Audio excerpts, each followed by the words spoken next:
Hi guys, आज हम लोग बात करने वाले हैं स्टैटिक फाइल्स की। तो जेंगो में स्टैटिक फाइल किसे कहते हैं पहले ये जान लीजिए। CSS files, JavaScript files, images file, video files, audio files etcetera are considered as static file in Django. तो जितने भी CSS के फाइल्स हैं, जावास्क्रिप्ट के फाइल्स हैं, इमेजेस है, ऑडियो वीडियो एक्सेट्रा है, वो सारे के सारे यहाँ स्टैटिक फाइल कहे जाते हैं। Django provides django.contrib.static files to help you manage them। Static files को मैनेज करने के लिए जेंगो हमें ये एक प्रोवाइड करता है। ये एक एप्लीकेशन है जो कि आप देख सकते हैं। अगर आप अपने इनर प्रोजेक्ट फोल्डर के settings.py फाइल में जाएंगे और वहाँ पर installed_apps में जाकर लिस्ट देखेंगे तो वहाँ पर आपको ये एप्लीकेशन इंस्टॉल किया हुआ मिलेगा, जो कि मैं आपको दिखा दूंगा जब हम लोग कोड देखेंगे तब।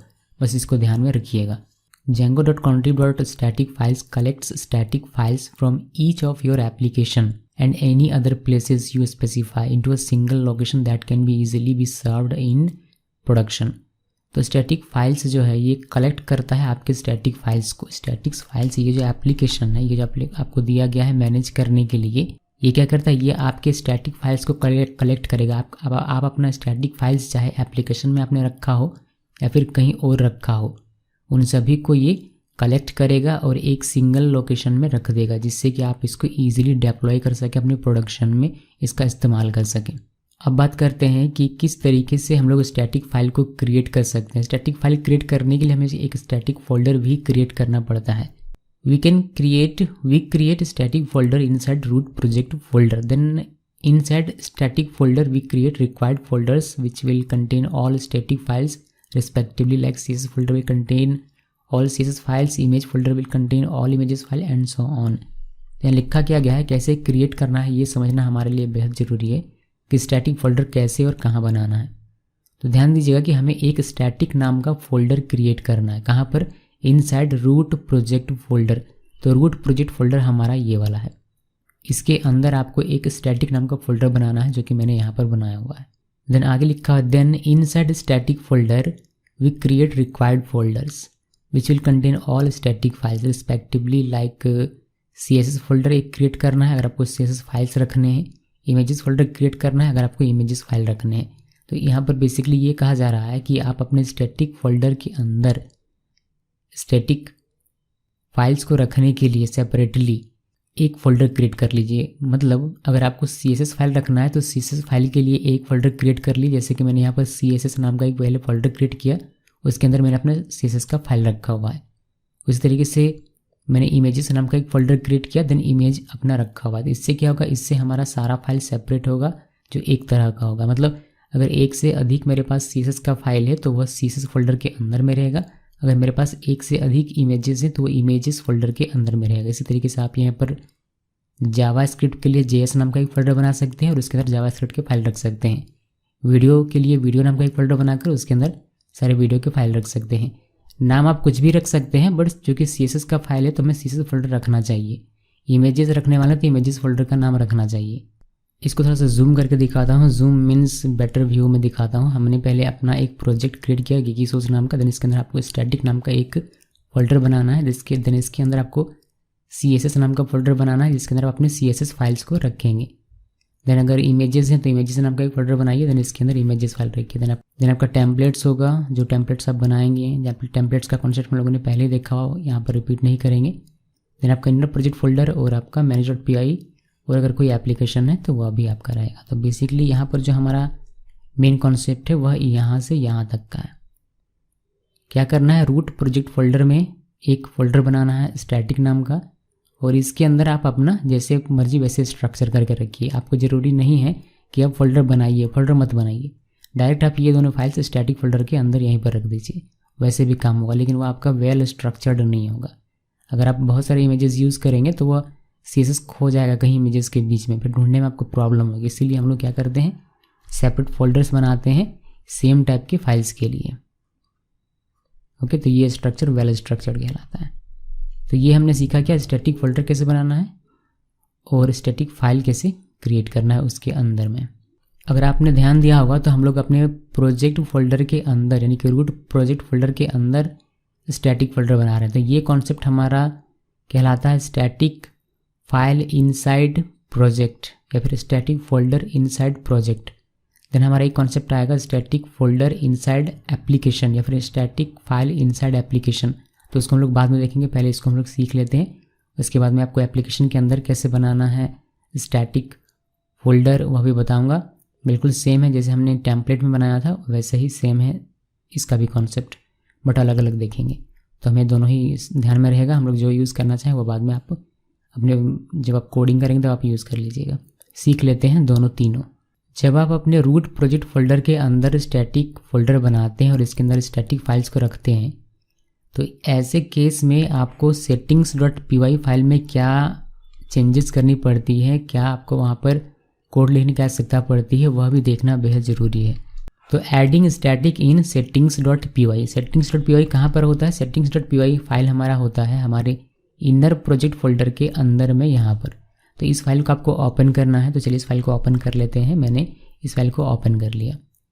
अब इसमें पहले से कोड होंगे, ज़ाहिर सी बात है। तो मान लीजिए कि हमने टेम्पलेट का काम किया होगा तो टेम्पलेट का कोड हमारा पहले से लिखा हुआ है। क्योंकि स्टैटिक फोल्डर अब हमारा इंक्लूड हुआ है हमारे रूट प्रोजेक्ट फोल्डर में हमने बनाया हुआ है, तो इसके लिए भी आपको एक वेरिएबल क्रिएट करना पड़ेगा, यानी कि स्टैटिक का पाथ आपको देना पड़ेगा कि कहाँ पर है ये स्टैटिक फोल्डर। तो उसके लिए हम लोग ये वाला कोड लिखते हैं जैसे हमने टेम्पलेट के लिए किया था। टेम्पलेट्स फोल्डर हमारा कहाँ पर है, उसी के जैसा हम लोग स्टैटिक के लिए भी एक पाथ बनाते हैं जिसको हम लोग इस वेरिएबल में असाइन करके रख लेते हैं।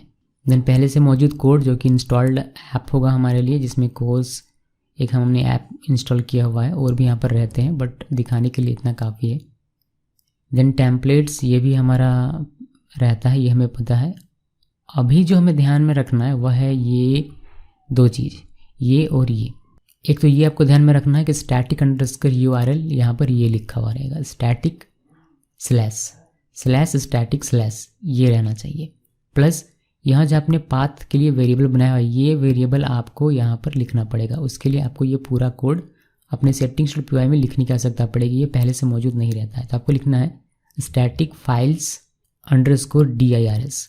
इसका नाम थोड़ा सा ध्यान दीजिएगा, इसमें मिस होता है कि हम लोग स्टैटिक फाइल लिख देते हैं बट ये स्टैटिक फाइल्स है और ये dir नहीं DIRS है। तो स्टैटिक फाइल्स _dirs और ये वाला जो भी आप वेरिएबल यहाँ बनाते हैं पाथ के लिए वो आपको यहाँ पर लिखने का है। इसमें क्या है, इसमें हमारा जो स्टैटिक फोल्डर है उसका पाथ है जहाँ पर हमारे सारे स्टैटिक फाइल्स हैं, उसको हम लोग यहाँ पर बता रहे हैं कि हमारा कहाँ स्टैटिक फाइल्स है।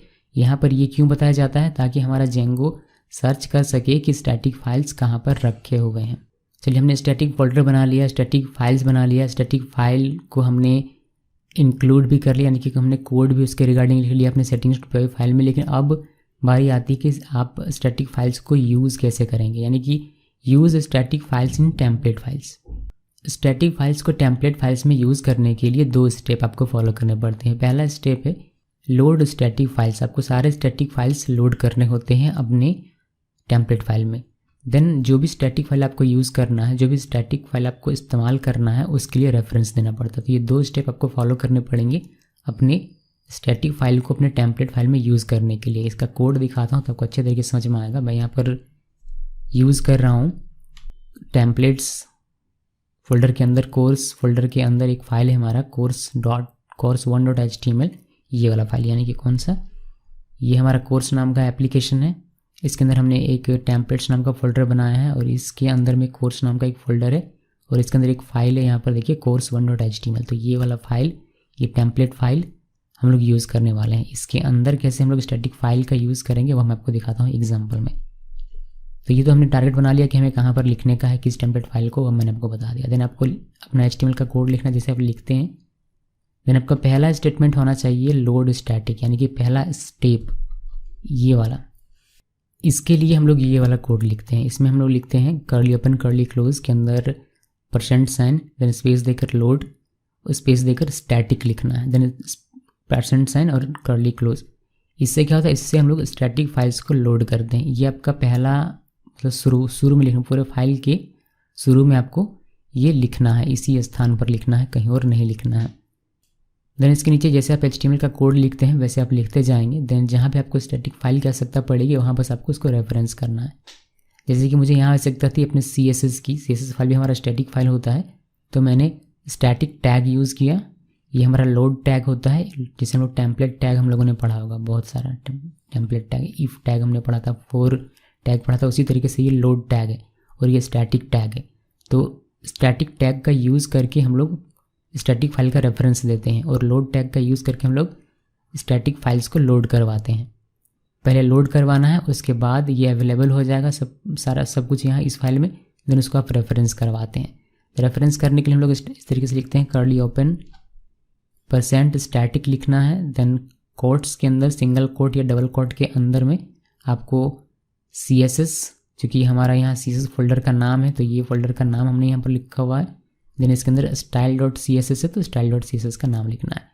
हो सकता था कि ये और डीप होता, मतलब CSS फोल्डर के अंदर में एक फ़ोल्डर होता फिर लिखा रहता style.css, तो आपको वह भी यहाँ पर लिखना पड़ता है। यानी कि CSS मान लेते हैं कि CSS फोल्डर के अंदर एक फ़ोल्डर मैंने बनाया my नाम का, तो आपको लिखना पड़ता CSS/my देन स्लैश, देन इसके अंदर था style.css तो style.css ऐसा आपको लिखना पड़ता है। यानी कि इस स्टैटिक को छोड़कर यहाँ जो भी पाथ बनेगा, जो भी हमारा हायरार्की बनेगा, वह आपको यहाँ पर मेंशन करना है। तो ये हमारा हो गया CSS लिंक। उसके बाद बॉडी टैग में आते हैं। यहाँ पर हमने एक इमेज यूज़ किया बिकॉज इमेज भी हमारा क्या है, स्टैटिक फाइल है, तो इमेज के लिए भी सेम रूल होता है, सेम आपको फॉलो करना है, आपको यही लिखना है। देन डबल कोट या सिंगल कोट के अंदर में इमेजेस लिखना है बिकॉज इमेजेस नाम का हमारा फोल्डर है। अगर ये और डीप होता तो हम लोग स्लैश करके इसको डीप बनाते जाते हैं। देन हमारे फाइल का नाम है love.jpg, तो हमने यहाँ पर इमेज का नाम लिख दिया है एक्सटेंशन के साथ। देन ये बॉडी क्लोज और ये हमारा HTML क्लोज। अभी ये जो दो टैग है हमारे पास, एक ये है और एक हमने स्टैटिक टैग देखा, इसके बारे में थोड़ा सा और डिटेल में जानते हैं। यहाँ पर ये दोनों स्टैटिक टैग हम क्या कर रहा है, रेफरेंस कर रहा है स्टैटिक फाइल्स को। अभी थोड़ा सा और डिटेल में हम लोग जानते हैं। ये जो हमारा लोड टैग है और ये स्टैटिक टैग है, इन दोनों के बारे में थोड़ा सा और डिटेल में पढ़ते हैं। तो पहले हम लोग पढ़ेंगे लोड टेम्पलेट टैग। तो लोड टैग ये हमारा सिंटेक्स है इसका, it loads a custom template tag set, यानी कि कोई लाइब्रेरी है या फिर कोई मॉड्यूल है, उसमें से जो भी टैग्स होते हैं, जो भी फिल्टर्स होते हैं, उनको ये लोड करता है। एग्जाम्पल के तौर पर लोड ईमो टैग्स यहाँ कोई लाइब्रेरी या फिर कोई मॉड्यूल है जिसमें से हमारा इसके अंदर जितना भी टैग होगा, फिल्टर होगा, वह सारा हमारा लोड हो जाएगा। देन इसमें आप पैकेज भी इंक्लूड कर सकते हैं। पैकेज इंक्लूड करने से मेरा मतलब ये है कि मान लीजिए कि हमारा जो ये माई टैग है ये किसी पैकेज के अंदर में है, तो उसके लिए आपको इस तरीके से पूरा लिखना पड़ेगा। जैसे हम लोग पैकेज में हम लोगों ने सीखा होगा, पाइथन में हमने सीखा था कि किस तरीके से हम लोग उसके लिए लिखते हैं, वो आपको फॉलो करना है यहाँ भी। तो इसमें क्या है, इसमें ये है कि किक नाम का एक फ़ोल्डर होगा जिसके अंदर में माई टैग नाम का एक फ़ाइल होगा, तो उसमें से अगर मुझे लोड करना है तो मैं इस तरीके से पूरा स्पेसिफाई करूँगा। देन एक और एग्जांपल देखिए जिसमें हमने दो चीज़ों को एक साथ किया हुआ है, यानी कि पहले ईमो टैग इसमें से भी मुझे करना है और इसमें से भी लोड करना है, तो आप दोनों को साथ में लिख सकते हैं। यानी कि आप एक लोड टैग में मल्टीपल फाइल से, मल्टीपल मॉड्यूल से लोड करवा सकते हैं सारी चीज़ें मतलब फ़िल्टर, टैग्स वगैरह। यहाँ मैंने लिख दिया हुआ है कि template would load all the tags and filters registered in emo tag and my tag located in package गिक। तो वही जो मैंने बताया वही सेम यहाँ मैंने लिख दिया है शब्दों में बस। You can also selectively load individual filter और टैग फ्रॉम अ लाइब्रेरी और module using the from argument. तो फ्रॉम आर्ग्यूमेंट का यूज़ करके आप स्पेसिफिकली किसी एक चीज़ को लोड कर सकते हैं। यानी कि अगर मान लीजिए यहाँ पर मैंने ईमो टैग के अंदर ये दो फिल्टर या फिर टैग्स होंगे जो मुझे लोड करना था, तो मैं सिंपली उसका नाम लिख दूंगा, फ्रॉम किससे, इससे लोड करना है, तो सिर्फ ये दो चीज़ ही हमारा लोड होगा। यानी कि इसमें the template tags and filters named cry and lol will be loaded from emo tag. अभी स्टैटिक टेम्पलेट टैग की हम लोग बात करें तो स्टैटिक टेम्पलेट टैग में हम लोग स्टैटिक और फाइल नेम लिखते हैं। फाइल नेम यहाँ पूरा पाथ भी हो सकता है। This tag is use to link to static files that are served in static underscore root. If the Django contrib.static file app is installed, the tag will serve files using URL method of the storage specified by static files underscore storage. तो basically हम लोग इसका use करके क्या करते हैं, इसका use करते हैं, स्टैटिक टैग का यूज़ करते हैं। तो ये लिंक करता है हमारे स्टैटिक फाइल्स को जो कि स्टैटिक अंडरस्कोर रूट में सेव होता है। इसमें एक पाथ दिया जाता है, मतलब जैसे कि मैं क्या बताऊँ आपको, अभी थोड़ी देर में इसमें डिस्कस करेंगे ये वाला जब हम लोग पढ़ेंगे तो अभी स्टैटिक रूट क्या है। लेकिन फिलहाल कितना जानिए कि हम लोग इसका यूज़ करके लिंक करते हैं स्टैटिक फाइल्स को अपने इस स्टैटिक अंडरस्कोर रूट से। या फिर हम लोग सिंपली आसान शब्दों में यह समझ सकते हैं कि इस टैग का यूज़ करके हम अपने स्टैटिक फाइल को रेफरेंस करते हैं। वो जो हमारे प्रोजेक्ट में जहाँ पर भी हो वह हमारा रेफरेंस होगा इस स्टैटिक टैग से। इसका सिंटेक्स देखिए, पहले जब भी आप स्टैटिक टैग का यूज़ करें तो सबसे पहला काम हमारा यह है कि हम लोग उसको लोड कर लें। स्टैटिक को पहले लोड कर लेना है, तो लोड करने के लिए लोड टैग का यूज़ करना है। उसके बाद आप इस तरीके से स्टैटिक फाइल नेम लिख सकते हैं, एक्सटेंशन के साथ लिखना है, या फिर अगर कोई पाथ है तो पाथ देकर लिखना है, कॉट के अंदर में लिखना पड़ेगा। आप चाहें तो अगर लंबा पाथ है तो उसका वेरिएबल बना सकते हैं, ये आपको कब आवश्यकता पड़ेगी, अगर आप बार बार आप यूज़ करते हैं, इस चीज़ को बार बार यूज़ करना हो तो सिंपली ईजी रहेगा कि आप उसको एक वेरिएबल बना, एक निकनेम दे दीजिए, देन इसका आप आगे यूज़ करेंगे बजाय बार बार इतना लिखने के।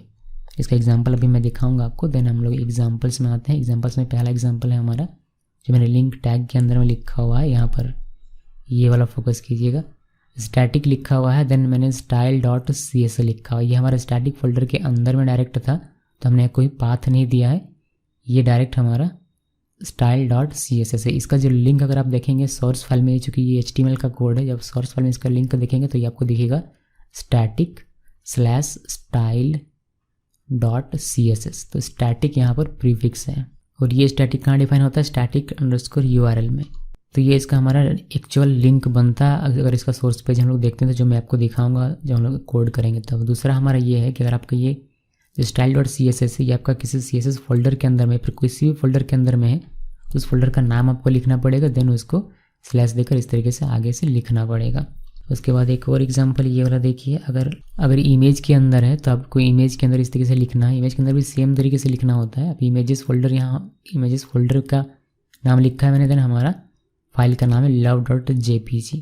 तो ये स्टैटिक फोल्डर होगा एक, उसके अंदर हमारा इमेजेस फोल्डर होगा, उसके अंदर हमारा love.jpg होगा, तो वही हमने यहाँ पर लिखा हुआ है। इसका भी अगर लिंक चेक करेंगे आप सोर्स कोड में जाकर तो इसका मिलेगा images फिर lov.jpg ऐसे करके मिलेगा। अगर आपको ये बार बार यूज़ करना पड़ता है, यानी कि ये इमेज आपको मल्टीपल जगहों पर यूज़ करना है, तो आप क्या कर सकते हैं, इसको एक छोटा सा नाम दे सकते हैं। छोटा सा नाम देने के लिए आपको क्या करना है, पहले ये एक सिंगल लाइन में कोड लिख देना है, स्टैटिक images/love.jpg, और इस पूरे को एक आप निकनेम दे देते हैं, ये वाला माई लव। फिर आप जब भी यूज़ करेंगे, जैसे इमेजेस में आपको यूज़ करना है इमेज टैग में, तो SRC में सिंपली आपको कर्ली ओपन कर्ली क्लोज जैसे वेरिएबल यूज़ करते हैं उस तरीके से यहाँ पर माई लव लिख कर आप इसका इस्तेमाल कर सकते हैं।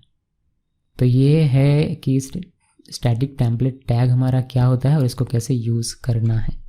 ये चीज़ का बस ध्यान रखना है कि पहले लोड करना है, देन आपको उसका रेफरेंस देना है।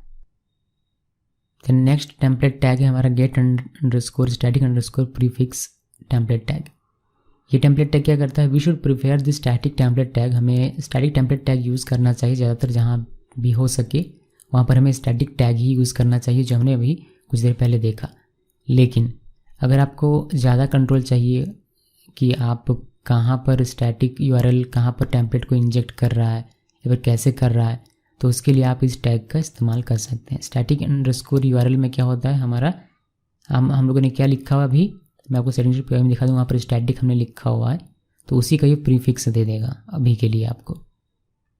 एग्जाम्पल के तौर पर पहले तो आपको लोड कर लेना है स्टैटिक यहाँ भी, देन इमेजेस में अगर आप इसका यूज़ करते हैं तो आप इस तरीके से कर सकते हैं। पहले आपको लिखना है curly open curly close, then यहाँ 1% यहाँ 1% यहाँ, और आपको ये वाला लिखना है। इससे आपको क्या मिलेगा, इससे आपको अभी के लिए यहाँ पर जो रहता है वह मिल जाएगा, यानी कि इसमें अभी क्या है, इसमें अभी है /static/, तो ये वाला रहेगा, और images love.jpg, तो इसका पूरा URL आपका यही सेम बनेगा, जो कि आपको जिससे कि आपको इमेजेस अपने टेम्पलेट फाइल में देखने को मिलेगी। इसी का एक सेकंड फॉर्म है there is also second form you can use to avoid extra processing if you need the value multiple times. अगर मल्टीपल टाइम्स चाहिए और अगर आप इसका यूज़ करना चाहते हैं और मल्टीपल टाइम अगर आपको चाहिए, यानी कि ये love.jpg हमें मुझे बार बार अगर यूज़ करना है या फिर मुझे जो प्रीफिक्स है उसको बार बार इस्तेमाल करना है, तो मैं ये वाला सेकंड फॉर्म इसका यूज़ कर सकता हूँ, जिसे मैंने पहले लोड करना है। उसके बाद गेट स्टैटिक प्रीफिक्स एज, इसको एक वेरिएबल में डाल लेते हैं, यानी कि जो भी प्रीफिक्स होगा उसको एक वेरिएबल में हमने डाल दिया, एक निकनेम दे दिया, ऐसा बोल सकते हैं हम लोग। देन हम लोग इसका यूज़ करेंगे।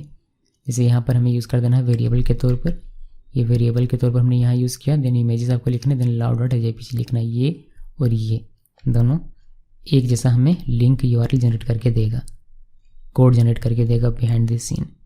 देन दूसरा इमेज है, मान लीजिए हमारा ये वाला, तो सेम वही है, बस यहाँ हमने इमेज का नाम चेंज किया हुआ है। तो ये भी एक अप्रोच है, बट ज़्यादातर हम लोग इस्तेमाल करते हैं स्टैटिक टैग। अब कुछ चीज़ें देख लेते हैं, कुछ वेरिएबल्स हमारे पास हैं, जैसे static_URL हमारे पास है। This is the URL to use when referring to static file located in static_root। It must end in a slash if set to a non-empty value। तो पहली बात तो ये कि इसमें Django हमें देता है स्टैटिक सेट करके और वो स्लैश से एंड होता है। अगर मैं इसका एग्जांपल दिखाऊं तो कुछ इस तरीके से हमें अभी देखने को मिलेगा। अगर हम अपने इनर प्रोजेक्ट फोल्डर के अंदर settings.py फाइल में जाएंगे और सबसे नीचे चले आएंगे तो ये कोड हमें मिलेगा जिसमें इक्वल देकर ये वाला लिखा हुआ रहेगा। इस URL का यूज़ किया जाता है when referring to static files located in this path. इसमें एक पाथ होता है, अभी कुछ देर बाद इसका भी हम लोग देखेंगे। तो इसमें एक पाथ है जिसमें हमारा सारा स्टैटिक फाइल्स है। तो इस URL का यूज़ किया जाता है हमारे स्टैटिक फाइल्स को रेफ़र करने के लिए, और वो स्टैटिक फाइल्स कहाँ होते हैं, यहाँ पर होते हैं। ओके जी, तो इसलिए इसका इस्तेमाल किया जाता है। अभी it must end with in a slash if set to a non empty value. तो नॉन एम्प्टी वैल्यू यानी कि यहाँ कुछ भी लिखते हैं, ब्लैंक लिखते हैं, तो फिर नॉन एम्प्टी वैल्यू मतलब कुछ लिखते हैं, एम्प्टी वैल्यू मतलब कुछ नहीं लिखते हैं। तो अगर आपने कुछ लिखा तो वह ज़रूरी है कि आप उसको एंड कीजिए एक स्लैश देकर।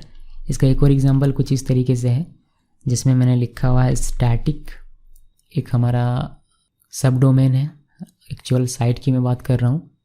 देन ये हमारा डोमेन हो सकता है और यहाँ पर हमारा सारा स्टैटिक फाइल रहेगा और उससे हमारा ये सर्व होगा। देन हम लोग बात करते हैं static_root की। तो this is absolute path to the directory where will collect static files for deployment. It is by default none. By default ये नन है। इसमें क्या होता है, इसमें एक एब्सोल्यूट पाथ होता है एक to the directory where collect static. ये एक कमांड है, इस कमांड का यूज़ करते हैं जब हम लोग इस कमांड का जब हम लोग यूज़ करेंगे तो यहाँ पर एक पाथ रहेगा जिसमें हमारा जितना भी स्टैटिक फाइल होगा वो सारा कलेक्ट हो जाएगा। मतलब इसको ऐसे समझ सकते हैं कि स्टैटिक रूट में मान लीजिए कि ये हमारा एक स्टैटिक रूट है, एक फोल्डर है, ठीक, जिसका पाथ हम लोग यहाँ पर मेंशन कर दें। इस फोल्डर का पाथ हम लोग यहाँ मेंशन करते हैं। और जब आप ये वाला कमांड रन कीजिएगा तो आपके प्रोजेक्ट में कहीं भी स्टैटिक फाइल हो वो सारा का सारा यहाँ पर कलेक्ट कर लिया जाएगा इस कमांड के रन होने से। तो वही लिखा गया है कि इसमें क्या होता है, एक एब्सोल्यूट पाथ होता है टू द डायरेक्टरी वेयर, जहाँ पर कलेक्ट करेगा सारे स्टैटिक फाइल्स को, इस पाथ में कलेक्ट करेगा। इससे क्या होगा, इससे आपको हेल्प मिलेगी डिप्लॉयमेंट में। जब आप अपने साइट को सर्वर में अपलोड करेंगे, लाइव सर्वर में, तब ये अच्छे तरीके से सर्व हो पाएगा आपके प्रोजेक्ट में। क्योंकि बहुत सारे जगहों पर आपने इस एप्लीकेशन में 2 स्टैटिक फाइल रखा हुआ, इस एप्लीकेशन में 2 स्टैटिक फाइल रखा, 2 स्टैटिक फाइल अपने रूट में रख दिया। तो इतनी जगहों पर तो रखना नहीं है ना आपको। जब आप सर्व करते हैं अपने प्रोजेक्ट, जब आप ऑनलाइन अपलोड करते हैं तो सब कुछ एक जगह में, सारे स्टैटिक फाइल एक जगह में होने चाहिए। तो डेवलपमेंट में भले ही आप अलग अलग जगहों पर रखते हैं, बट डिप्लॉयमेंट में ये सारी चीज़ें एक जगह में होनी चाहिए। और ये हमें करके देता है ये वाला कमांड। और ये कहाँ पर करता है, कलेक्ट करता है जहाँ पर इसको आप ये पाथ देंगे और पाथ आपको यहाँ पर मेंशन करना होता है। तो ये सारी चीज़ें हम लोग देखेंगे, बट अभी हमारा ये तो हम लोग अभी नहीं देखेंगे। ये हमें देखेंगे, हम लोग को देखने को मिलेगा जब हम लोग डिप्लॉय करेंगे अपने किसी एप्लीकेशन को तब। इसका एग्जांपल दिखाता हूँ कि पाथ किस तरीके से हम लोग लिखते हैं। पाथ कुछ इस तरीके से हो सकता है आपका, अगर आप साइट में अगर आप इसको रखते हैं तो, और आपका URL, आपका जो होस्ट है कुछ इस तरीके से बनता है, तो मतलब www आपका डोमेन और वहाँ पर एक स्टैटिक फोल्डर हो सकता है जिसके अंदर सारे आपके स्टैटिक फाइल्स होंगे, तो वहाँ से आपका सर्व होगा सारा स्टैटिक फाइल। तो उस केस में आप ये वाला लिखते हैं, इस तरीके से लिखते हैं, ये वाला नहीं, इस तरीके से लिखते हैं।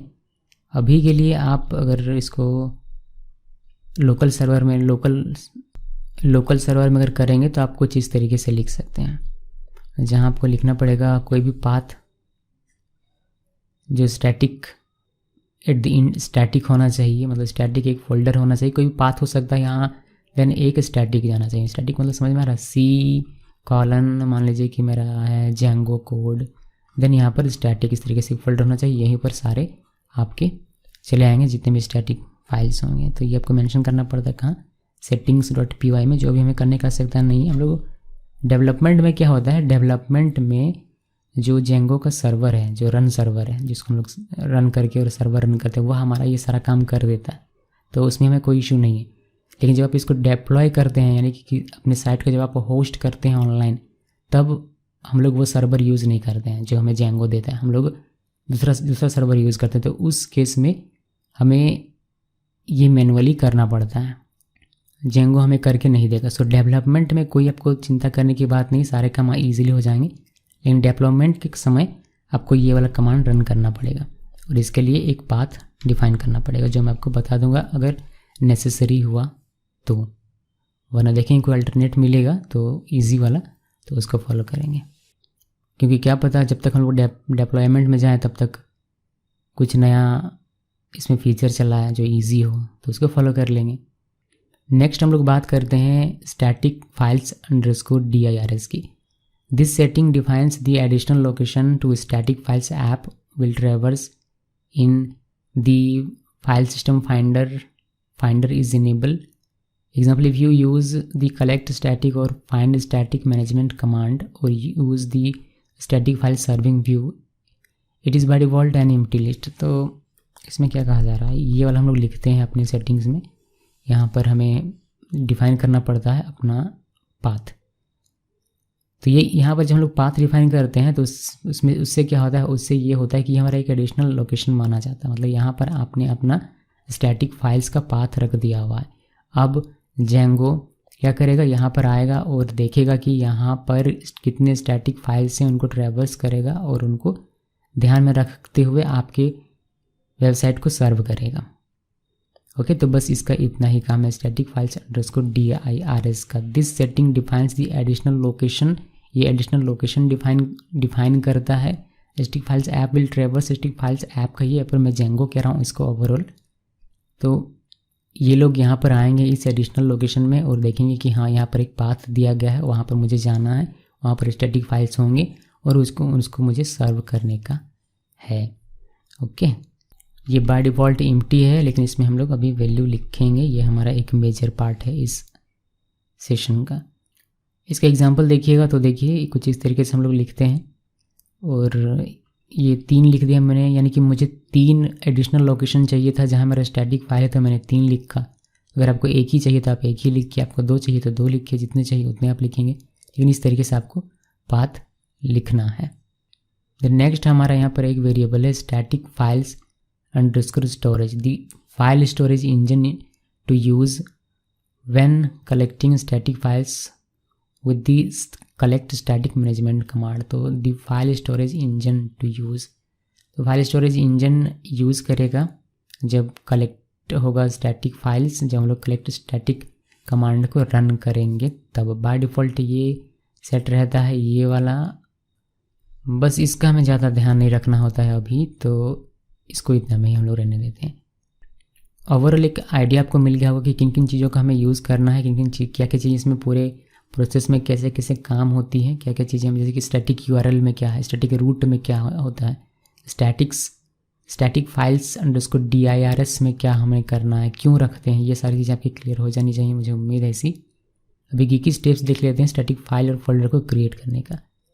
पहले आपको प्रोजेक्ट क्रिएट कर लेना है। मैंने छोटा छोटा लिखा हुआ है बिकॉज जगह नहीं है मेरे पास, अब ये स्टेप्स बड़े होते जा रहे हैं। तो मैंने स्टैटिक एक हमने प्रोजेक्ट क्रिएट किया, तो ये कीसोर्स नाम का एक हमारा प्रोजेक्ट क्रिएट हो गया। इससे हमें मिला ये, और एक मिला इनर प्रोजेक्ट फोल्डर, देन कुछ फाइल्स मिले। नेक्स्ट स्टेप, हमने एप्लीकेशन क्रिएट किया 2, एक कोर्स नाम का, एक फीस नाम का। देन इन एप्लीकेशन को हमें इंस्टॉल करना है, तो इन एप्लीकेशन को हमने इंस्टॉल कर दिया। देन उसके बाद टेम्पलेट्स फोल्डर क्रिएट करना है, बिकॉज हमें टेम्पलेट भी बनाना है, तो टेम्पलेट्स फोल्डर हमने क्रिएट किया। मुझे टेम्पलेट्स फोल्डर क्रिएट करना था रूट प्रोजेक्ट फोल्डर में भी और एप्लीकेशन के अंदर भी, तो मैंने ये सारी चीज़ें फॉलो की हैं। फीस को मैंने एक्सपैंड नहीं किया, तो यहाँ आपको दिखाई नहीं दे रहा फीस के अंदर का कंटेंट यानी कि फोल्डर और फाइल्स। तो जो यहाँ है इस कोर्स एप्लीकेशन में वही फीस एप्लीकेशन में भी होगा, सिर्फ फाइल्स का इधर उधर कुछ हेरा फेरी हुआ होगा। तो फोल्डर्स हमने बना लिए। अभी हमें क्या करना है, हमें चेक करना है कि settings.py फाइल में जाकर, settings.py फाइल कहाँ रहता है, settings.py फाइल हमारे इनर प्रोजेक्ट फोल्डर के अंदर settings.py फाइल यहाँ पर मिलता है। इस फाइल में आपको जाना है, यहाँ पर आपको चेक करना है कि apps_dirs है, यानी ये आपको कहाँ मिलेगा, ये आपको मिलेगा टेम्पलेट्स के एक लिस्ट में। वहाँ पर ये आपको वेरिएबल मिलेगा, एक प्रॉपर्टी मिलेगा जिसमें ट्रू लिखा हुआ रहेगा, लिखा हुआ रहना चाहिए। ये लिखा हुआ रहेगा तभी एप्लीकेशन के अंदर जो आप टेम्पलेट लिखते हैं ये काम करेगा, वरना नहीं करेगा। देन नेक्स्ट स्टेप है कि आप टेम्पलेट डायरेक्टरी को इनसाइड रूट प्रोजेक्ट फोल्डर जो है उसको settings.py फाइल में ऐड कीजिए। यानी कि settings.py फाइल में जो आपने ये वाला बनाया हुआ है इस टेम्पलेट फोल्डर को ऐड करना है। कैसे ऐड करना है पता है, एक आपको टेम्पलेट_dir नाम का एक वेरिएबल बनाना है जिसमें पाथ होगा। देन आपको dirs में आना है, टेम्पलेट्स लिस्ट में, और dirs उसके प्रॉपर्टी है उसमें आना है, और वहाँ पर आपको टेम्पलेट्स_dir लिख देना। देन नेक्स्ट स्टेप है हमारा कि आप create folder inside app template directory for templates file, यानी कि ये वाला फोल्डर हमने क्रिएट किया कोर्स नाम का, ये हमने क्रिएट कर लिया। अब हम लोग टेम्पलेट में काम देख रहे थे, हमें ये इन फाइल्स के लिए हमने ये क्रिएट किया हुआ है। देन हमारा नेक्स्ट स्टेप है create template files inside app template folder. Then file create कर लीजिए, तो हमने 2 फाइल बनाया हुआ है, कोर्स 1 कोर्स 2। देन आप create template files inside templates folder which is in, यानी कि ये वाला फॉलो करना है। उसके बाद क्रिएट स्टैटिक फोल्डर। अब यहाँ से हमारा अभी का काम शुरू हो रहा है यहाँ से। तो हमें क्या करना है कि स्टैटिक फोल्डर क्रिएट करना है इनसाइड रूट प्रोजेक्ट फोल्डर। तो रूट प्रोजेक्ट फोल्डर हमारा है ये वाला, यहाँ पर हमने एक क्रिएट किया इसके अंदर static folder. Then next step है हमारा कि आप इसके अंदर जो भी आपको फोल्डर चाहिए अपने फाइल्स को कैटेगराइज करके रखने के लिए, जैसे CSS, जावास्क्रिप्ट के लिए JS, इमेजेस के लिए इमेज, वीडियो के लिए वीडियो, तो आप उनको बना सकते हैं। यहाँ पर हमने बनाया है CSS नाम का एक फ़ोल्डर, इमेजेस नाम का एक फ़ोल्डर। देन इसके अंदर अब फाइल्स क्रिएट कीजिए। जैसे CSS के लिए हमने style.css, इमेज के लिए हमने love.jpg ये वाला रखा हुआ है। देन राइट व्यू फंक्शन लिखना है, URL डिफाइन करना है और टेम्पलेट का कोड लिखना है। देन आपको स्टैटिक फाइल का कोड लिखना है। तो ये सारा स्टेप है। मुझे उम्मीद है कि आप इसको ध्यान में रखते हुए आसानी से काम कर पाएंगे। मैं धीरे धीरे के स्टेप्स गायब कर दूंगा, यानी कि स्टेप्स वाला जो हम लोग देखते आ रहे हैं ये मैं हटा दूंगा बीच बीच में से, ताकि आप 1-2 बार खुद का दिमाग लगा कर इसको बना पाएँ। और जैसे जैसे वक्त बीतेगा, हमारा जब मॉडल कॉन्सेप्ट आएगा, मॉडल से हम लोग आगे बढ़ेंगे, तो की स्टेप्स का कॉन्सेप्ट ही मैं गायब कर दूंगा। लेकिन वहाँ तक आप इतने एक्सपर्ट हो जाएंगे कि ये सारी चीज़ें आपसे ईजिली हो जाएंगी। तो यहाँ तक हम लोगों ने देख लिया हुआ है, तो अभी हम लोग इसको कोड में प्रैक्टिस करते हैं कि किस तरीके से ये सारी चीज़ काम करता है और कहाँ कहाँ हमें क्या क्या करना है। बस ये कि स्टेप्स आप याद रखिएगा और इसको सामने रखिएगा तो ज़्यादा बेहतर रहेगा। तो मैंने ओपन किया हुआ है VS कोड। हमारा लास्ट प्रोजेक्ट था GS14। टर्मिनल ओपन करते हैं और एक नया प्रोजेक्ट क्रिएट करते हैं और प्रोजेक्ट का नाम रखेंगे हम लोग GS15। Django प्रोजेक्ट क्रिएट करने के लिए Django एडमिन स्टार्ट प्रोजेक्ट और प्रोजेक्ट का नाम है GS15। हमारा प्रोजेक्ट क्रिएट हो जाता है। अगर आप देखेंगे इसको एक्सपैंड करके तो यहाँ पर आपको प्रोजेक्ट और इनर प्रोजेक्ट फोल्डर दोनों मिल जाएंगे। अब इसके अंदर चलते हैं GS15 के अंदर में और एक बनाते हैं एप्लीकेशन। तो एप्लीकेशन बनाने के लिए पाइथन manage.py स्टार्ट ऐप और ऐप का नाम रखेंगे कोर्स। एक और ऐप बनाते हैं फीस नाम का, जो हमारा स्ट्रक्चर था उसी को फॉलो करते हैं। तो 2 ऐप मैंने बना लिया। यहाँ पर आप देख सकते हैं कोर्स नाम का एक ऐप और फीस नाम का एक ऐप मिल रहा है आपको। मैं इजी स्टेप में चलता हूँ, मतलब अपने तरीके से चलता हूँ। आप एक ही स्टेप्स को भी फॉलो कर सकते हैं, बट मैं जैसे जैसे बनाता जाता हूँ वैसे वैसे सेटिंग्स में चेंज करता जाता हूँ। तो हमने 2 ऐप क्रिएट किया, तो इन दोनों ऐप को मैं इंस्टॉल कर देता हूँ। उसके लिए हम लोग settings.py फाइल में जाएंगे और यहाँ पर इसको इंस्टॉल करेंगे। जैसे आपको इजी लगे, आप हो सकता है कि आप पहले सारे फोल्डर्स क्रिएट करेंगे, उसके बाद एक ही बार settings.py फाइल में आएंगे और सारा सेटिंग करेंगे, तो वह भी सही तरीका है। आपकी मर्ज़ी है कि कैसे आप करते हैं। तो कोर्स ऐप को मैंने इंस्टॉल कर दिया। इसी तरीके से हम लोग फीस ऐप को यहाँ इंस्टॉल कर देते हैं इसका नाम लिखकर। तो चलिए ये काम हमारा ख़त्म हो जाता है। अभी हम लोग क्या करेंगे कि टेम्पलेट नाम का फ़ोल्डर क्रिएट करेंगे। तो टेम्पलेट नाम का फ़ोल्डर पहले रूट फोल्डर के अंदर करता हूँ, हालांकि मैं यूज़ नहीं करूँगा, बट फिर भी मैं आपको फॉलो करके दिखा रहा हूँ। ये हमारा रूट प्रोजेक्ट फोल्डर है। यहाँ पर राइट क्लिक करना है, टेम्पलेट में जाना और यहाँ पर टेम्पलेट्स नाम का फ़ोल्डर क्रिएट करना है। और आप चाहें तो इसके अंदर फाइल क्रिएट कर सकते हैं। मैं एक फाइल क्रिएट कर देता हूँ। ये हमारा हो गया home.html। अभी ये टेम्पलेट फोल्डर हमारा काम करे, इसके लिए हमें सेटिंग करना पड़ता है। settings.py फाइल में क्या सेटिंग करना पड़ेगा, इसके लिए हमें पाथ देना पड़ेगा। तो यहाँ पर हम लोग पहले एक पाथ वेरिएबल बनाते हैं, template_dir, और यहाँ पर os.path.join base dir, और इस फोल्डर का नाम हमारा था टेम्पलेट्स। तो टेम्पलेट्स लिख देना।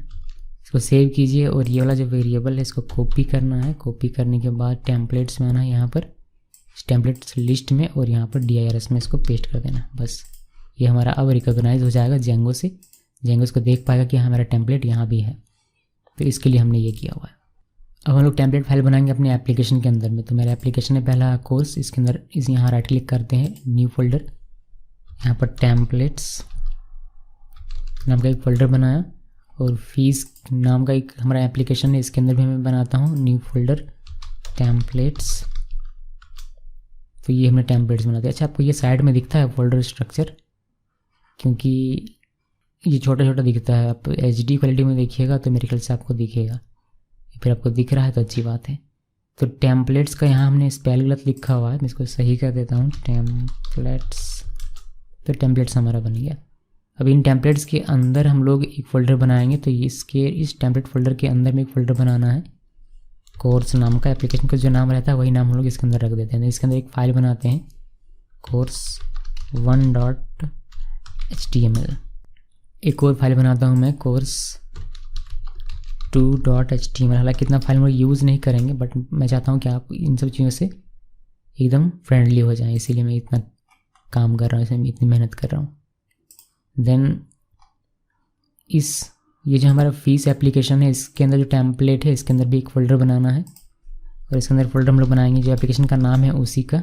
ज़रूरी नहीं होता, बट हम लोग ऐसा नेमिंग कन्वेंशन की वजह से करते हैं। देन फीस फोल्डर के अंदर नया फाइल बनाएंगे, नया टेम्पलेट फाइल, नाम रखेंगे इसका fees1.html।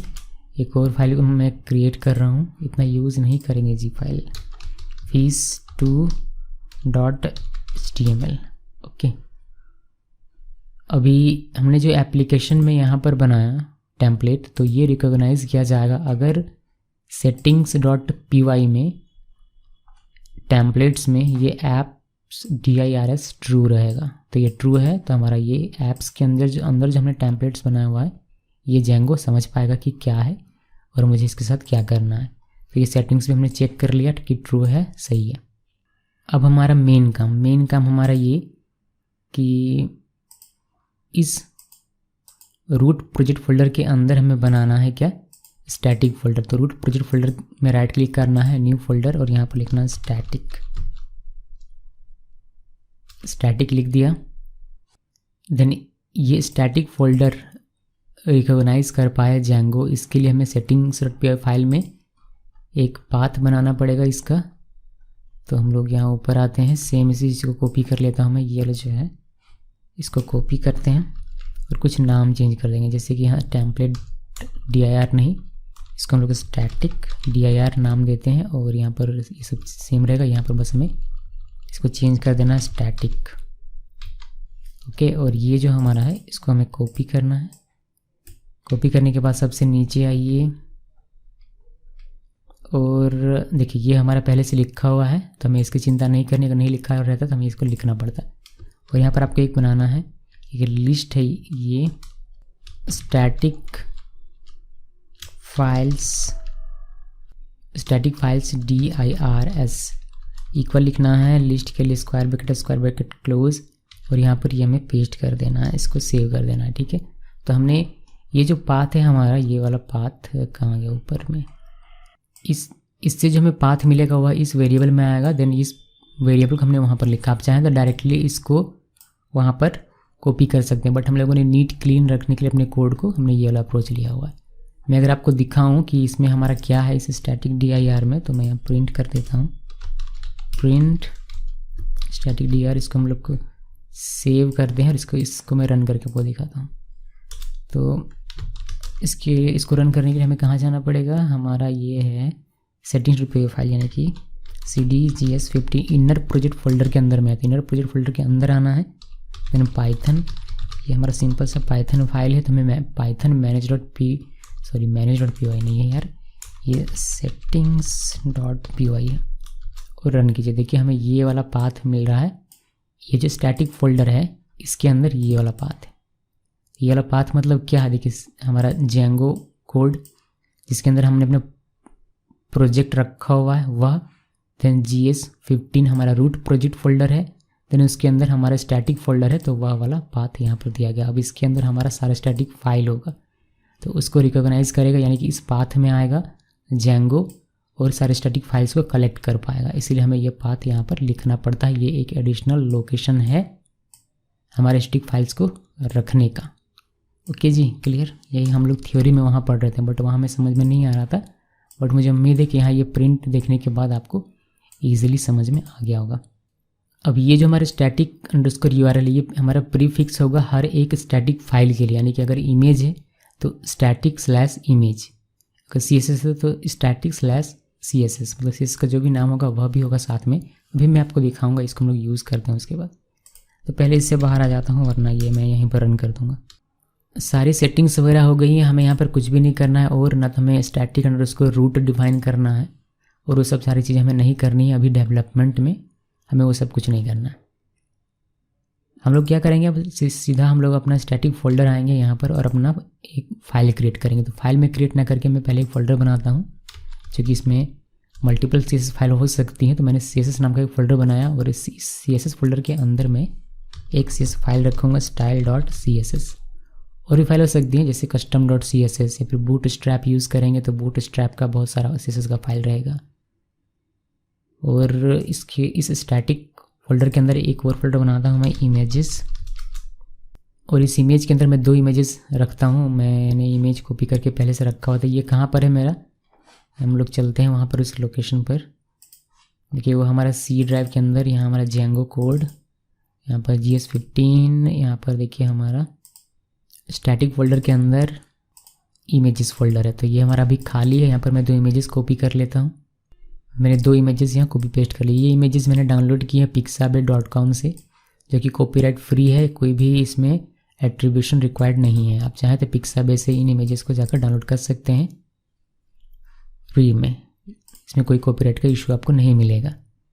तो ये तो हो गया, हमने सब कुछ इमेज वगैरह रख दिया। अभी हमें इसका कोई काम नहीं, इसको मैं कर देता हूँ जी कट। तो हमारा देख सकते हैं आप यहाँ पर आपको 2 इमेजेस मिलेगी। पहला इमेज है love.jpg, ये मैंने क्यों लिया है पता नहीं, क्योंकि वैलेंटाइन डे है शायद इसीलिए। और दूसरा हमने लिया है ये वाला पिक, जो कि एक कोडिंग का कुछ हमें दे रहा है आइडिया। तो ये हमने 2 इमेजेस ली हैं जिनका हम लोग यूज़ करेंगे। तो कैसे यूज़ करेंगे जी, हमने सारा सेटिंग कर लिया। इसको मैंने सेव नहीं किया, लगता है सेव कर लिया, इसको कट कर देता हूँ। तो हमने सब कुछ कर लिया हुआ है, सारा फाइल हमारा स्ट्रक्चर सब कुछ रेडी है। और अब हमें क्या करना है, अपना व्यू बनाना है, उसके लिए URLs डिफाइन करनी है, देन अपना टेम्पलेट का कोड लिखना है और स्टैटिक का कोड लिखना है। तो चलिए ये सारी चीज़ें क्विकली करते हैं। हम लोग पहले URLs डिफाइन कर लेते हैं। URLs में डिफाइन करूँगा, कोर्स के अंदर मैं एक नया फाइल बनाऊँगा urls.py।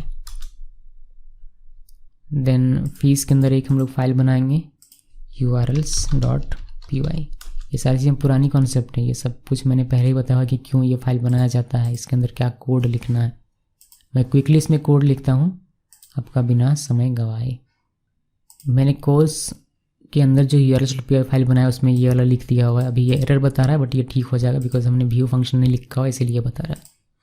देन फीस के अंदर जो हमारी url.py फाइल था उसमें हमने ये URL डिफाइन कर लिया हुआ है।